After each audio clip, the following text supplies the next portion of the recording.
মেয়েরা কেমন আছো সবাই? আমার কথা কি শুনতে পাচ্ছো? মেয়েরা আমার কথা শুনতে আসসালামু পাচ্ছো আলাইকুম। সবাই?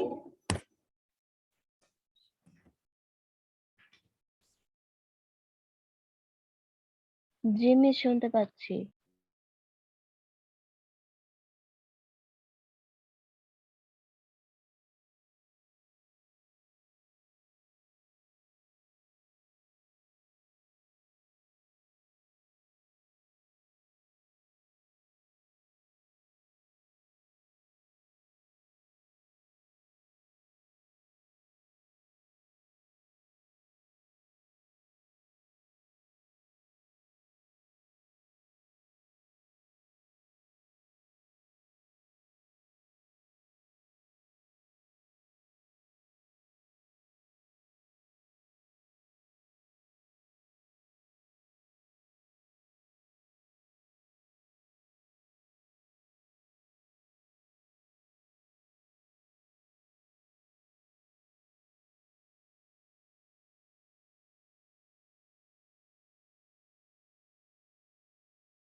মেয়েরা আমার কথা শুনতে পাচ্ছো সবাই? জি মিস। নমস্কার মিস। সবাই কেমন আছো? মিস আলহামদুলিল্লাহ ভালো। আচ্ছা, তো আমরা আমাদের ক্লাসটা শুরু করি। কেউ কিছু বলছো?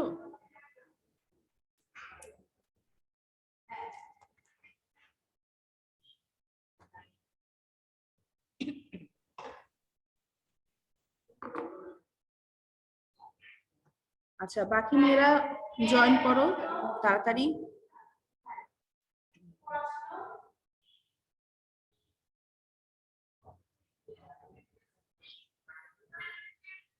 আচ্ছা, আমরা গত ক্লাসে কি পড়ছিলাম? কারো মনে আছে?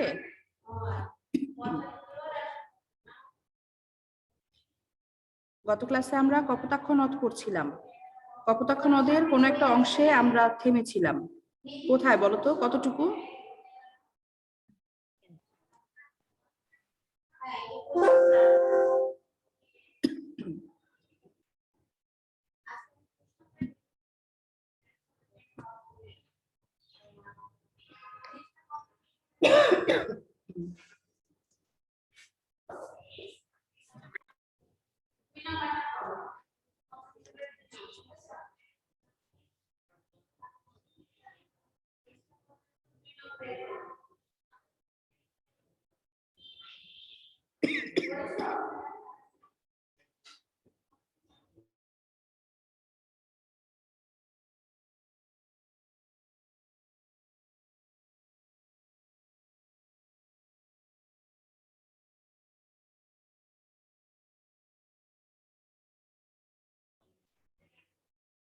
আচ্ছা, এই কবিতাটার কোন অংশ পর্যন্ত শেষ করেছিলাম? কারো মনে নাই?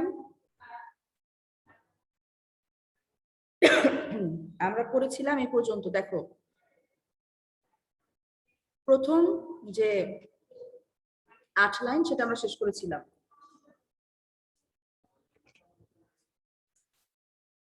এরপরে আর কি হে হবে দেখা যতদিন যাবে, প্রজারূপে রাজরূপ সাগরের দিতে বাড়ি রূপ কর তুমি।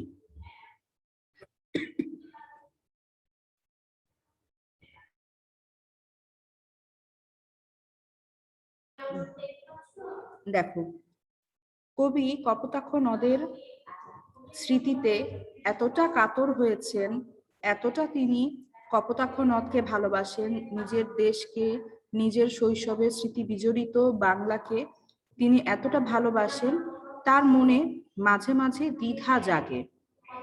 কবির মনে মাঝে মাঝে দ্বিধা জাগে, মাঝে মাঝে তিনি ভাবেন যে তার এত প্রিয় যে কপোতাক্ষ নদ, তার সাথে কি কবির আবার কখনো দেখা হবে। তারপর কবি বলছেন, যতদিন যাবে প্রজারূপে রাজরূপ সাগরের দিতে বাড়ি রূপ কর তুমি। আমরা সবাই জানি যে নদীর পানি সমুদ্রে বা সাগরে পতিত হয়, এটা আমরা জানি না সবাই? জানি?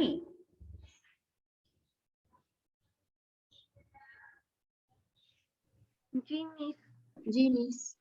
আচ্ছা, তো এই যে সাগর, সাগরকে কবি বলছেন রাজা, আর নদীকে বা কপোতাক্ষ নদকে কবি বলছেন প্রজা। তো প্রজা যেমন রাজাকে কর দেয়, কর মানে কি? রাজস্ব। আমরা দেই না ভ্যাট, ট্যাক্স। সেরকম রাজাকে, যখন রাজাদের শাসন ছিল তখন রাজাকে খাজনা দিতে হতো, সেটাকে কর, কর খাজনা এগুলো। তো প্রজা হিসেবে কপোতাক্ষ নদ যখন সাগরকে কর দিতে যাবে, কর হিসেবে কি দেবে কপোতাক্ষ নদ? সে পানি দেবে, সাগরকে পানি দেবে সে কর হিসেবে। এই যে বাড়ি রূপ কর তুমি, বাড়ি এখানে হচ্ছে, দেখো লক্ষ্য করো, বয়শূন্য র, বয়শূন্য র দিয়ে যে বাড়ি, সেই বাড়ি অর্থ হচ্ছে পানি। বাড়ি রূপ কর, অর্থাৎ কর হিসেবে যখন কপোতাক্ষ নদ সাগরকে পানি দিতে যাবে, অর্থাৎ কপোতাক্ষ নদ যখন সাগরের দিকে বয়ে যাবে, কপোতাক্ষ নদ তার সে যেখানে বয়ে চলেছে দেশের বিভিন্ন জায়গা অতিক্রম করে সে এক সময় সাগরে পৌঁছাবে। তো সে যখন এই যে প্রবাহিত হবে, প্রবাহিত হতে হতে যখন সে কর হিসেবে তার পানিটা সাগরকে দিতে যাবে, তখন তখন কবি বলছেন যে এই মিনতি, অর্থাৎ তোমার কাছে আমি অনুরোধ করছি, এ মিনতি গাবে বঙ্গজ জনের কানে। গাবে মানে গাইবে, গাইবে এখানে বলা অর্থে ব্যবহার হয়েছে যে তুমি বলবে বঙ্গজ জনের কানে। বঙ্গজ জন মানে বাংলার যে জনগণ, বাংলায় বসবাসকারী যে মানুষ, বা তারা হচ্ছে বঙ্গজ জন। বঙ্গজ জনের কানে কি বলতে বলছে কপোতাক্ষ নদকে? যে সখা রীতে নাম তার, এ প্রবাসে মজি প্রেম ভাবে, লইছে যে তব নাম বঙ্গের সঙ্গীতে। কবি এই প্রবাসে রয়েছেন, প্রবাসে রয়েছেন, দেশে তিনি অনুপস্থিত, তিনি বাস করছেন প্রবাসে, কিন্তু প্রবাসে থেকেও তিনি দেশের প্রতি তার তার যে দেশপ্রেম, সেই দেশপ্রেম রয়েছে। তিনি কপোতাক্ষ নদের প্রতি তার যে ভালোবাসা, সেটি তার রয়েছে। তিনি এইভাবে প্রবাসে থেকেও বঙ্গের সঙ্গীতে বাংলার নাম নিচ্ছেন, অর্থাৎ স্মরণ করছেন, কবিতার ভালোবাসা প্রকাশ করছেন। এইটুকু ছিল হচ্ছে আমাদের কি বলে কবিতার আলোচনা। গত ক্লাসে একদম শেষ মুহূর্তে একটা মেয়ে আমাকে প্রশ্ন করেছিলে, তখন সময় ছিল না উত্তর দেওয়ার। কি প্রশ্ন করেছিলে আজকে বলতে বলেছিলাম? তুমি কি ক্লাসে আছো? লাস্ট ক্লাসে যে প্রশ্ন করেছিলে, ক্লাসে আছো?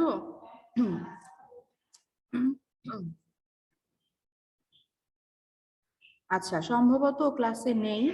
ওর প্রশ্নটা আমার মনে আছে, আমি প্রশ্নটা আলোচনা করে দেই, ঠিক আছে? এই দেখো, ওর প্রশ্ন ছিল এই শেষের দুটো লাইনের ব্যাখ্যা নিয়ে। এই দুটো সে আরেকবার শুনতে চেয়েছিল।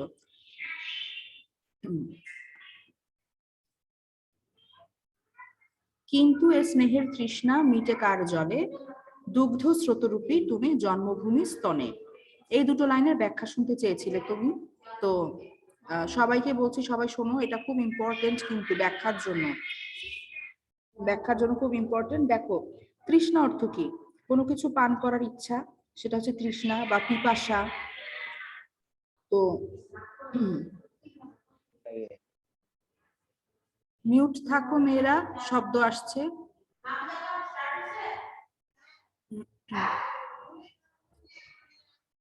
দেখো, তৃষ্ণা অর্থ হচ্ছে কোনো কিছু পান করার ইচ্ছা বা পিপাসা।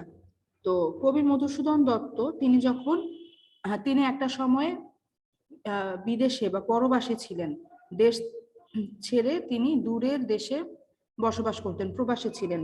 তখন তিনি নানা দেশ ভ্রমণ করেছেন। নানা দেশ ভ্রমণ করার সময় তিনি নানা নদ নদীর সাক্ষাৎ পেয়েছেন, কিন্তু কোনো নদ নদী তাকে কপোতাক্ষ নদের মতো মুগ্ধ করতে পারেনি। কবির যে দেশের নদ কপোতাক্ষ নদ, কবির হাজার স্মৃতি বিজড়িত কপোতাক্ষ নদ, সেই কপোতাক্ষ নদের মতো কেউ তাকে মুগ্ধ করতে পারেনি। কেউ কবির মনে যে স্নেহের তৃষ্ণা, সেই তৃষ্ণা কোনো দেশের কোনো নদ নদী মেটাতে পারেনি। এই তৃষ্ণা একমাত্র কপোতাক্ষ নদের জলেই মেটা সম্ভব। এই জন্য কবি প্রশ্ন করছেন যে কিন্তু এ স্নেহের তৃষ্ণা মিটে কার জলে? বহু দেশে দেখিয়াছি বহু নদ দলে, আমি বহু দেশে বহু নদ নদী দেখেছি, কিন্তু এই স্নেহের তৃষ্ণা মিটে কার জলে? এই স্নেহের তৃষ্ণা অন্য কারো জলে মিটবে না। আচ্ছা, দুগ্ধ স্রোতরূপী তুমি জন্মভূমি স্তনে। দুগ্ধ স্রোতরূপী কথাটার অর্থ কি? এই শব্দটার অর্থ হচ্ছে দুধের স্রোতের মতো। তো এখানে মানুষ, আমরা যারা আছি, যে যেই দেশে জন্মগ্রহণ করেছি, আমাদের দেশকে আমরা কি বলে ডাকি বলতো? মাতৃভূমি বলি না? বলি? জি মিস। আচ্ছা, দেখো, তো আমাদের দেশ হচ্ছে আমাদের মাতৃভূমি। একটি মানব শিশু যেমন মায়ের দুধ পান করে বড় হয়, তেমনি আমাদের দেশকে যেহেতু আমরা মায়ের মতো ভালোবাসি, সম্মান করি, আমাদের দেশকে আমরা মাতৃভূমি বলি। তো মাতৃভূমির যে নদ নদী, তার পানি খেয়ে আমরা জীবন ধারণ করি, তার পানি আমাদের দৈনন্দিন কাজে আসে। একদম মায়ের দুধ খেয়ে যেমন শিশু বেড়ে ওঠে, বড় হয়, তেমনি একজন মানুষ তার মাতৃভূমির একটি নদ, সেই নদ কপোতাক্ষ নদ, সেই নদের প্রতি গভীর ভালোবাসার বহিঃপ্রকাশ হিসেবে সেই নদের পানিকে দুগ্ধ স্রোতরূপী অর্থাৎ দুধের ধারার সাথে তুলনা করেছেন। কপোতাক্ষ নদের পানির ধারাকে কবি এখানে মায়ের দুধের স্রোতের মতো তুলনা করেছেন, এবং জন্মভূমিকে মায়ের মতোই তিনি মাতৃভূমি হিসেবে ভালোবেসেছেন, এবং কপোতাক্ষ নদকে তিনি মায়ের দুধের সাথে তুলনা করেছেন। মায়ের দুধের যেমন বিকল্প হয় না, তেমনি কবির কাছেও এই যে স্নেহের তৃষ্ণা কবির মনে রয়েছে, এই তৃষ্ণা কপোতাক্ষ নদ ছাড়া আর কেউ মেটাতে পারে না। পৃথিবীতে তিনি বহু দেশের বহু নদ নদী দেখেছেন, কিন্তু স্নেহের যে তৃষ্ণা কবির মনে রয়ে গেছে, সেই তৃষ্ণা একমাত্র কপোতাক্ষ নদেই মিটবে, এছাড়া আর কারোর কাছে মিটবে না। তোমরা কি এই দুটো লাইনের ব্যাখ্যা বুঝতে পেরেছো, নাকি আমি তোমাদের আরেকটু বোঝাবো?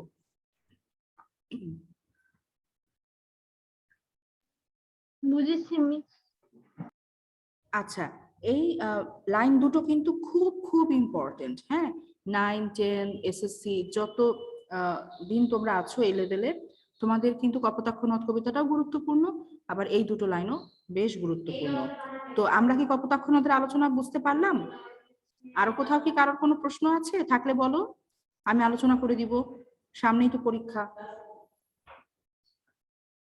কারোর যদি কোনো লাইনে কোনো শব্দে কোনো অসুবিধা থাকে আমাকে বলো। আছে? মেয়েরা, কোথাও সমস্যা আছে বলো।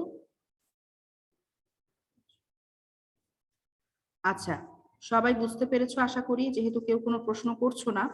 তাহলে আমরা পরের কবিতাটায় যাই, আমাদের সিলেবাসের বার্ষিক পরীক্ষার সিলেবাসের সর্বশেষ কবিতা, সেটা হলো জীবন সঙ্গীত। কবিতাটা আমরা আগেও পড়েছি, আজকে আবার একটু রিভিশন করব। জীবন সঙ্গীত কত পৃষ্ঠায় আছে? আচ্ছা, দেখো, জীবন সঙ্গীত কবিতাটি লিখেছেন হেমচন্দ্র বন্দ্যোপাধ্যায়। এই কবিতাটি আলোচনার প্রথমে বলে নেই যে কবি পরিচিতি, পাঠ পরিচিতি, শব্দার্থ টিকা এবং অনুশীলনী, এই অংশগুলো আমাদের অবশ্যই পড়তে হবে মনোযোগ দিয়ে। এখান থেকে অনেক প্রশ্ন আসে, আমরা শুধু আজকে কবিতাটার আলোচনায় যাই, ঠিক আছে? দেখো কবিতাটি পাঠ করি আগে। বলো না কাতর স্বরে, বৃথা জন্ম এ সংসারে, এ জীবন নিশার স্বপন, দ্বারা পুত্র পরিবার, তুমি কার কে তোমার, বলে জীব করুণা ক্রন্দন। মানব জনম সার এমন পাবে না আর, বাহ্য দৃশ্যে ভুলো না রে মন, কর যত্ন হবে জয়, জীবাত্মা অনিত্য নয়, ওহে জীব কর আকিঞ্চন। করোনা সুখের আশ, করোনা দুঃখের ফাঁস, জীবনের উদ্দেশ্য তা নয়, সংসারে সংসারী সাজ, কর নিত্য নিজ কাজ, ভবের উন্নতি যাতে হয়। দিন যায় ক্ষণ যায় সময় কাহারও নয়, বেগে ধায় নাহি রহে স্থির, সহায় সম্পদ বল সকলই সহায় সম্পদ বল সকলই ঘুচায় কাল, আয়ু যেন শৈবালের নীর। সংসারে সমরাঙ্গনে যুদ্ধ করো দৃঢ়পণে, ভয়ে ভীত হইও না মানব, করযুদ্ধ বীর্যবান, যায় যাবে যাক প্রাণ, মহিমাই জগতে দুর্লভ। মনোহর মূর্তি হেরে ওহে জীব অন্ধকারে, ভবিষ্যতে করুণা নির্ভর, অতীত সুখের দিন পুনঃ আর ডেকে এনে, চিন্তা করে হইও না কাতর। মহাজ্ঞানী মহাজন যে পথে করে গমন, হয়েছেন প্রাতঃস্মরণীয়, সেই পথ লক্ষ্য করে স্বীয় কীর্তি ধ্বজা ধরে আমরাও হব বরণীয়। সমর সাগর তীরে পদাঙ্ক অঙ্কিত করে আমরাও হব হে অমর, সেই চিহ্ন লক্ষ্য করে অন্য কোনো জন পরে যশোদ্ধারে আসিবে সত্তর। করোনা মানবগণ বৃথা ক্ষয় এ জীবন, সংসার সমরাঙ্গন মাঝে, সংকল্প করেছ যাহা সাধন করহ তাহা, রত হয়ে নিজ নিজ কাজে। এইটা হচ্ছে আমাদের কবিতা। আমরা একটু পাঠ পরিচিতি পড়ি, তাহলে মূল বক্তব্য আমরা বুঝতে পারবো। সংক্ষেপে সুন্দর করে বলা আছে, আমাদের জীবন কেবল নিছক স্বপ্ন নয়, কাজেই এই পৃথিবীকে শুধু স্বপ্ন ও মায়ার জগৎ বলা যায় না।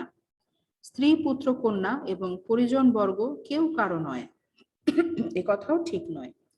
মানব জন্ম অত্যন্ত মূল্যবান, মিথ্যা সুখের কল্পনা করে দুঃখ বাড়িয়ে লাভ নেই, তা আমাদের জীবনের উদ্দেশ্যও নয়।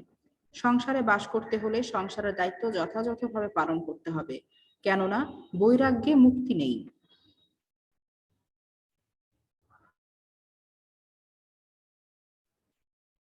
আমাদের জীবন যেন শৈবালের শিশির বিন্দুর মতো ক্ষণস্থায়ী, সুতরাং মানুষকে এই পৃথিবীতে সাহসী যোদ্ধার মতো সংগ্রাম করে বেঁচে থাকতে হবে।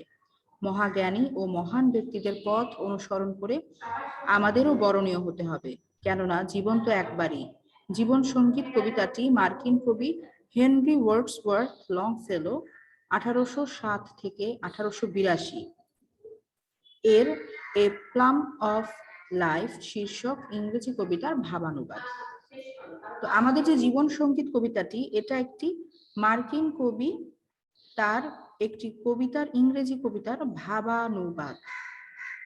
এই কথাগুলো আমাদের জন্য গুরুত্বপূর্ণ যে কোন কবির লেখা, হেনরি ওয়ার্ডসওয়ার্থ লংফেলো, এবং তার কবিতাটির ইংরেজি নাম কি ছিল, এ পাম অফ লাইফ।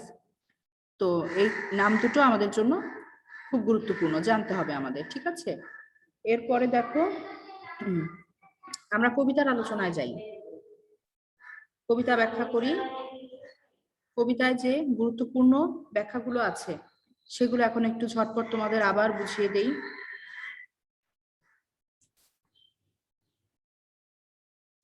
প্রথম লাইনটা দেখো, প্রথম দুটো চরণ, বলো না কাতর স্বরে বৃথা জন্ম এ সংসারে, এ জীবন নিশার স্বপন। কাতর অর্থ কি? দুঃখে পীড়িত, মানে কষ্টে দুঃখে জর্জরিত, এরকম কাতর। নিশা অর্থ রাত। তো কবি হতাশ হতে চান না, কবি সবসময় ইতিবাচক ভাবনা ভাবেন, অর্থাৎ পজিটিভ আমরা যেটাকে বলি, ইতিবাচক। তো কবি ইতিবাচক চিন্তা করতে ভালোবাসেন, এ কারণে তিনি কাতর স্বর পরিহার করতে বলেছেন। কাতর স্বর মানে জর্জরিত পীড়িত হতে না করছেন, বারণ করছেন। তিনি বলছেন পৃথিবীতে জন্ম বৃথা, আর জীবন একটা রাতের স্বপ্নের মতো, একটা মায়া, এরকম ভাবতে তিনি আমাদের বারণ করছেন।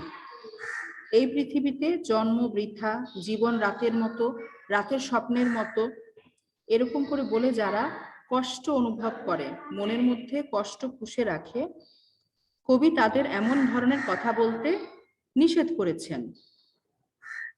মানব জনম সার এমন পাবে না আর, বাহ্য দৃশ্যে ভুলো না রে মন।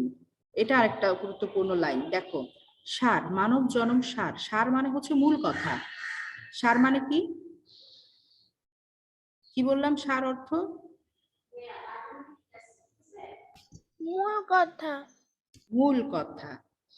তো মানব জনমের মূল কথা কি? বাহ্য দৃশ্য। বাহ্য দৃশ্য মানে হলো বাইরের দৃশ্য। তো কবি কি মনে করেন? কবি মনে করেন মানব জীবন অত্যন্ত মূল্যবান।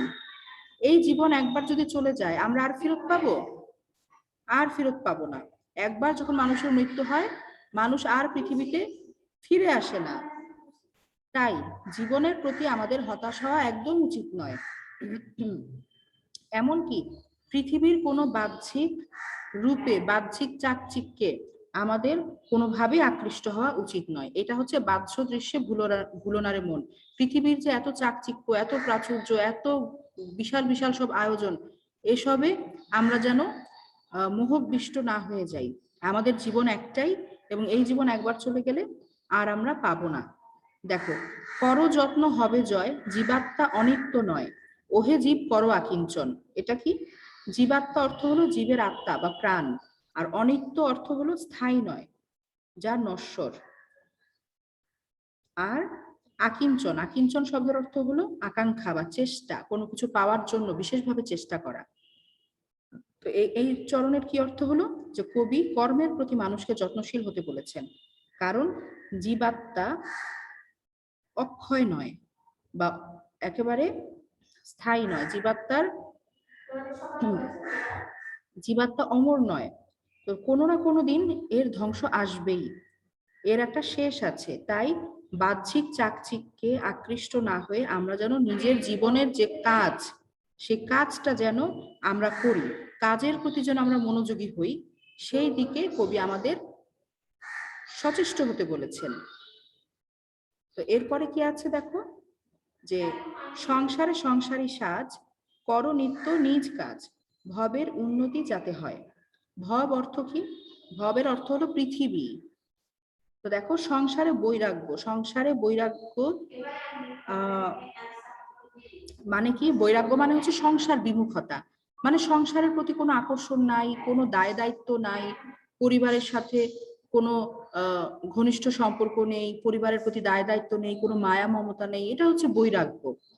তো সংসারে যে বৈরাগ্য, সেটার স্থান কিন্তু পৃথিবীতে নয়।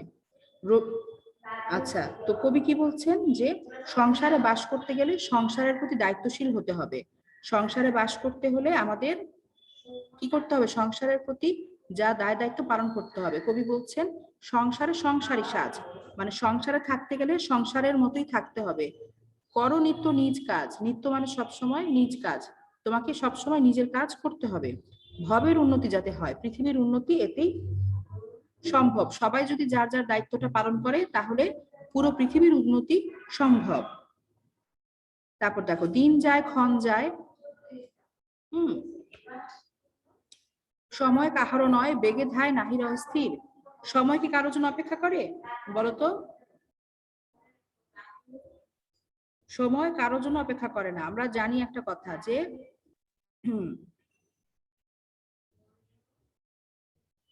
আমরা তো একটা কথা জানি, time and tide wait for none, মানে সময় এবং নদীর স্রোত কারোর জন্য অপেক্ষা করে না। তো কবিও বলছেন, দেখো, দিন যায় ক্ষণ যায়, সময় কাহারও নয়।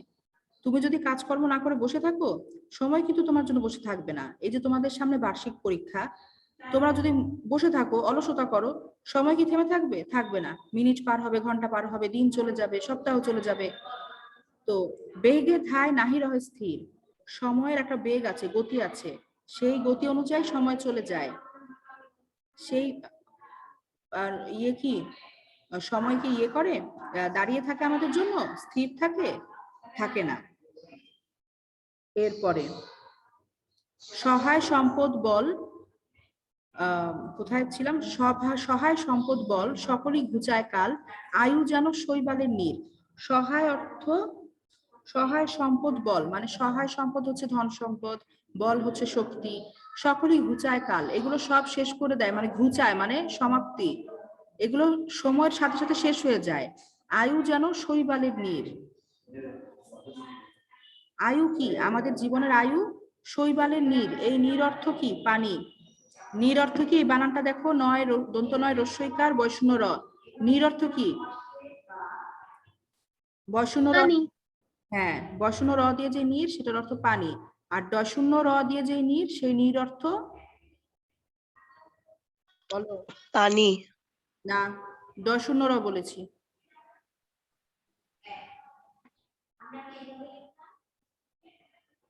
কারোর মনে নাই? পাখির বাসা। হ্যাঁ, গুড। আচ্ছা, এরপরে দেখো, তো এই যে আয়ু যেন শৈবালের নীর, মানে শৈবালের উপর পানি পড়লে সেই পানি একটু সময় পরে এটা কিন্তু মানে ভোর হলে সেটা পড়ে যায়, ঠিক আছে, ঝরে পড়ে। তো একটা রাতের, একটা দিনের চেয়েও তার আয়ু কম শৈবালের নীর, শৈবালের গায়ে পানি। তো আমাদের আয়ুটাও সেরকম, দেখতে দেখতে আমাদের আয়ু চলে যায়। সংসার সমরাঙ্গনে যুদ্ধ করো দৃঢ়পণে, ভয়ে ভীত হইও না মানব। এই সংসার মানে জীবনকে, সংসার এই জীবন এটাকে একটা সমরাঙ্গন মানে যুদ্ধক্ষেত্রের সাথে কবি তুলনা করছেন, যেটা একটা সমরাঙ্গন, যুদ্ধক্ষেত্র। এখানে যুদ্ধ করো দৃঢ়পণে, এখানে আমাদের জীবনের যত প্রতিকূলতা আছে, যত আমাদের কাজ আছে, সবকিছু আমাদের যুদ্ধ করে লড়াই করে সামনে এগিয়ে যেতে হয়। সেই যুদ্ধটা আমাদের দৃঢ়পণে করতে হবে। এবং ভয়ে ভীত হইও না মানব, আমাদের ভয় ভীত হওয়া যাবে না। তারপর করযুদ্ধ বীর্যবান, যায় যাবে যাক প্রাণ, মহিমাই জগতে দুর্লভ।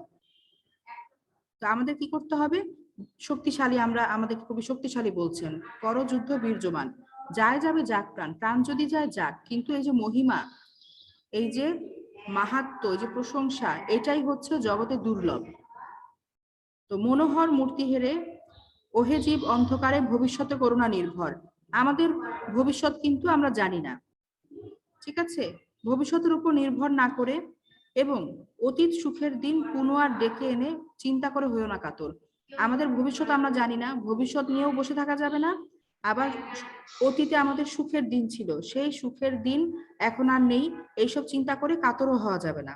আমাদের বর্তমানের উপর লক্ষ্য রাখতে হবে, বর্তমানকে নিয়ে আমাদের কাজ করতে হবে। আমরা অতীত নিয়েও বসে থাকবো না, ভবিষ্যৎ নিয়েও বসে থাকবো না, ঠিক আছে। তারপর দেখো, মহাজ্ঞানী মহাজন যে পথে করে গমন, হয়েছেন প্রাতঃস্মরণীয়। মহাজ্ঞানী অর্থ যারা অনেক জ্ঞান রাখেন তারা। প্রাতঃস্মরণীয় অর্থ কি, প্রাতঃস্মরণীয় অর্থ হচ্ছে প্রভাতে যাদের স্মরণ করা হয়, অর্থাৎ যারা মহৎ মানুষ, যাদের আমরা সবসময় স্মরণ করি, তারা প্রাতঃস্মরণীয়।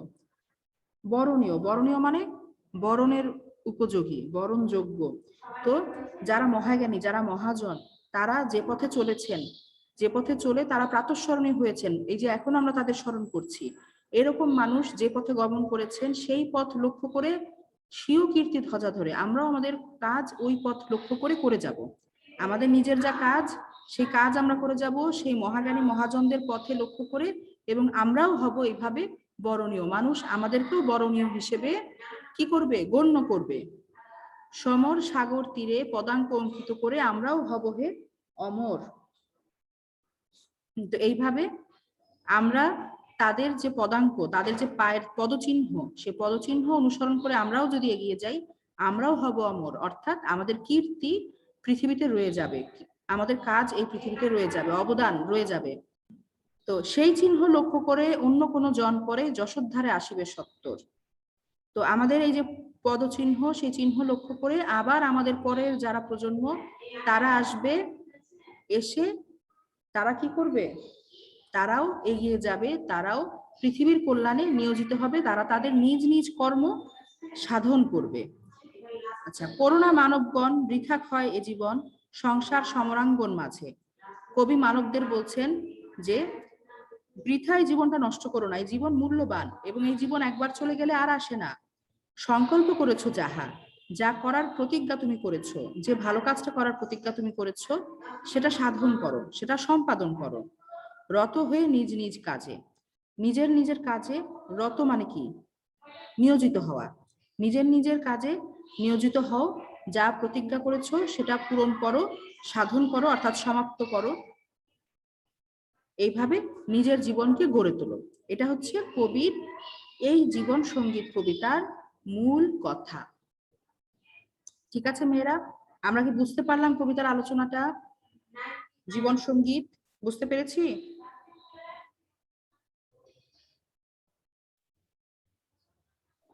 জি মিস।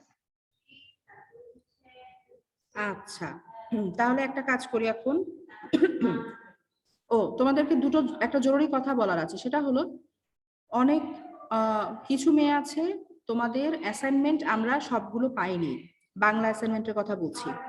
হ্যাঁ, সব বিষয়ের অ্যাসাইনমেন্টই কিন্তু তোমাদের দিতে হবে। তো আমি বাংলা কিছু কিছু পাইনি তো তোমাদের। হ্যাঁ, কেউ 1 নাম্বার দিয়েছো, 2 দাওনি, কেউ 1 2 দিয়েছো, 3 দাওনি। আমাদের কয়টা অ্যাসাইনমেন্ট হয়েছে বাংলায় বলো দেখি? 21তম সপ্তাহ পর্যন্ত কয়টা অ্যাসাইনমেন্ট করেছো বাংলায়? 5টা। এই এই যে সব যতগুলো অ্যাসাইনমেন্ট আছে, সবগুলো অ্যাসাইনমেন্ট সবারটা কিন্তু পাওয়া যায়নি। যারা এখনো জমা দাওনি অ্যাসাইনমেন্ট, তোমাদের অ্যাসাইনমেন্টে নম্বর আছে, সেই নম্বর বার্ষিক পরীক্ষায় আমাদের যুক্ত হবে কিন্তু, তোমরা জানো সেটা? বার্ষিক পরীক্ষায় কিন্তু অ্যাসাইনমেন্টের নম্বর যুক্ত হবে। তোমরা যদি সবগুলো অ্যাসাইনমেন্ট জমা না দাও, তোমাদের নম্বর সেখানে কমে যাবে। বুঝতে পেরেছো? খুব দ্রুত আর 2-1 দিনের মধ্যেই তোমরা এই অ্যাসাইনমেন্ট যার যেটা বাকি আছে সমস্ত জমা দিয়ে দিবে। ঠিক আছে মেয়েরা? এখন আমরা একটু অ্যাটেন্ডেন্স নেই।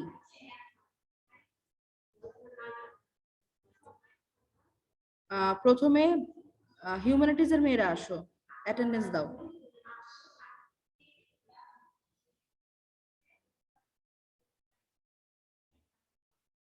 হিউম্যানিটিজ এসো, এসে উপস্থিতি দাও।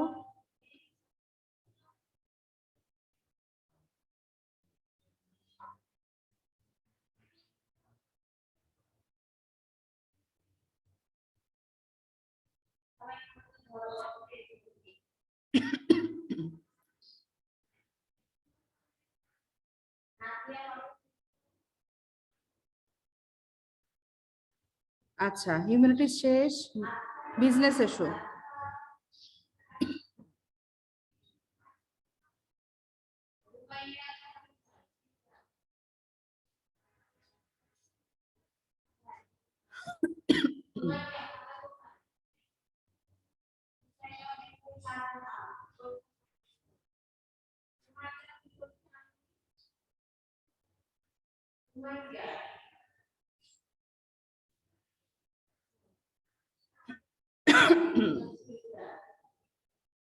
আচ্ছা, এরপরে সায়েন্স এসো।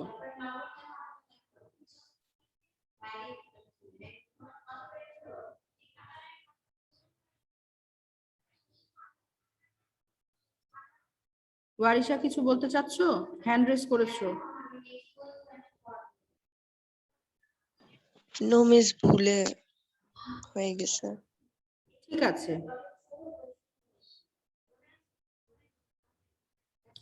সবার কি দেয়া হয়েছে অ্যাটেন্ডেন্স? কেউ কি বাকি আছো?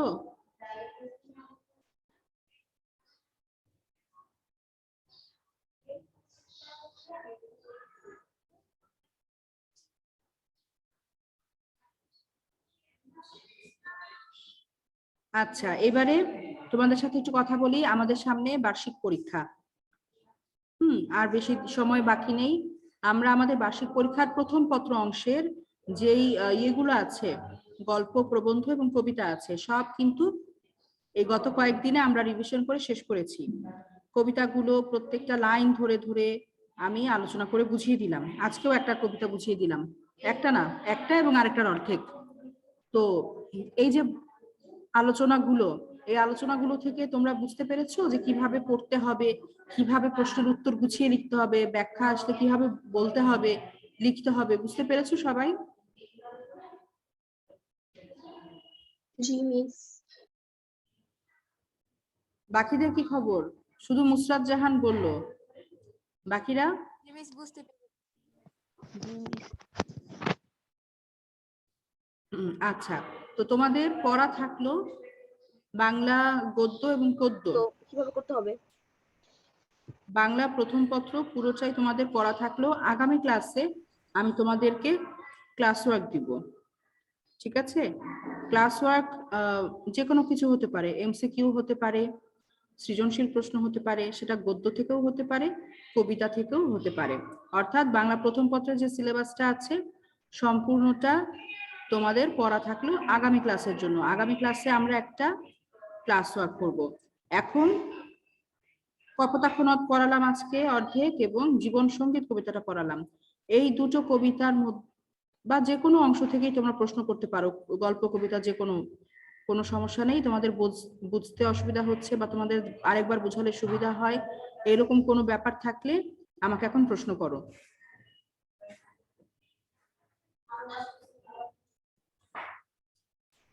মিস বলো। মিস কবিতাটা আরেকবার বোঝালে ভালো হতো। কোন কবিতা?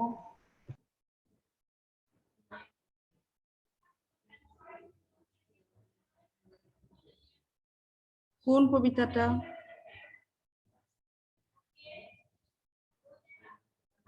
ম্যাম জীবন সঙ্গীত। হ্যাঁ, কোন অংশটা বলবো বলো?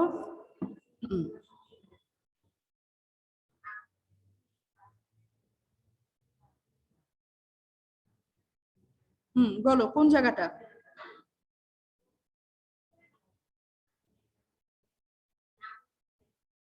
এই যে জীবন সঙ্গীত বের করেছি, বলো।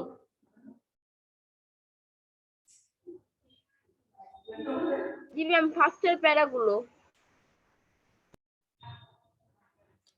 আচ্ছা, দেখো, বলো না কাতর স্বরে বৃথা জন্ম এ সংসারে, এ জীবন নিশার স্বপন।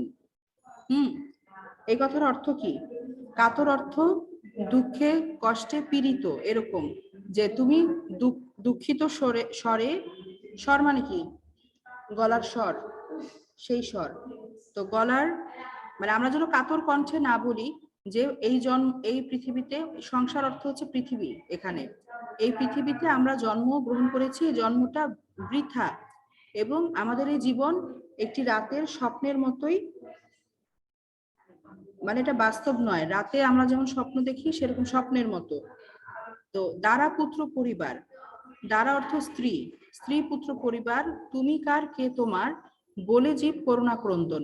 এই পৃথিবীতে আমার কেউ নেই, আমার স্ত্রী পুত্র পরিবার কেউ কারো নয়, ওরাও আমার নয়, আমিও ওদের নই, এরকম কথা বলে আমরা যেন কি না করি, কষ্ট না পাই, ক্রন্দন না করি। ক্রন্দন অর্থ কান্না। তো এ ধরনের চিন্তা থেকে আমাদের জন্ম বৃথা, আমাদের জীবনটা সব এই রাতের স্বপ্নের মতোই, এটা বাস্তব ইয়ে নয়, মানে অস্থায়ী, ক্ষণস্থায়ী, এরকম চিন্তা করে যারা কষ্টে ভোগে সেই কষ্ট থেকে কবি আমাদেরকে বেরিয়ে আসতে বলেছেন। মানব জনম সার এমন পাবে না আর, বাহ্য দৃশ্যে ভুলো না রে মন। মানব জনমের সার মানে মূল কথা, মানব জনমের মূল কথা হচ্ছে যে আমাদের জীবন একবার চলে গেলে আমরা আর ফিরে পাবো না, এমন পাবো না আর। বাহ্য দৃশ্যে ভুলো না রে মন।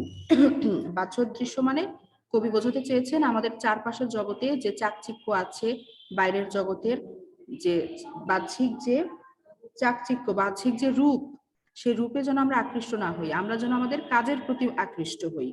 আমাদের মন অন্য অনেক দিকে চলে যায় না, অনেক কিছু পেতে ইচ্ছা করে, অনেক কিছু করতে ইচ্ছা করে, নিজের আসল কাজটা আমরা করি না। তো এই বাহ্য দৃশ্যে ভুলতে কবি না করেছেন। পরযত্ন হবে জয়, নিজের প্রতি যদি যত্নবান হই তাহলে আমাদের জয় আসবে। জীবাত্মা অনিত্য নয়, জীবাত্মা মানে হচ্ছে মানুষের প্রাণ, জীবের আত্মা, এটা অনিত্য নয়। অনিত্য মানে হচ্ছে স্থায়ী, তো এটা স্থায়ী নয়, এর শেষ আছে, আমাদের জীবনের শেষ আছে। ওহে জীব করো আকিঞ্চন, কবি বলছেন যে হে জীব তোমরা আকিঞ্চন করো। আকিঞ্চন অর্থ হলো চেষ্টা করা, কোনো কিছু পাওয়ার জন্য বিশেষভাবে চেষ্টা করা, সেটা হচ্ছে আকিঞ্চন। ঠিক আছে, তো এইটুকু পড়ানো গেল। এখন যে কোনো সময় আমাদের ক্লাসটা শেষ হয়ে যাবে, কারণ সময় একদম শেষ, less than 1 মিনিট দেখাচ্ছে। তো এইটুকু কি বুঝতে পেরেছো? যতটুকু বললাম? জি মিস, বুঝতে পেরেছি এটুকু। আচ্ছা, তাহলে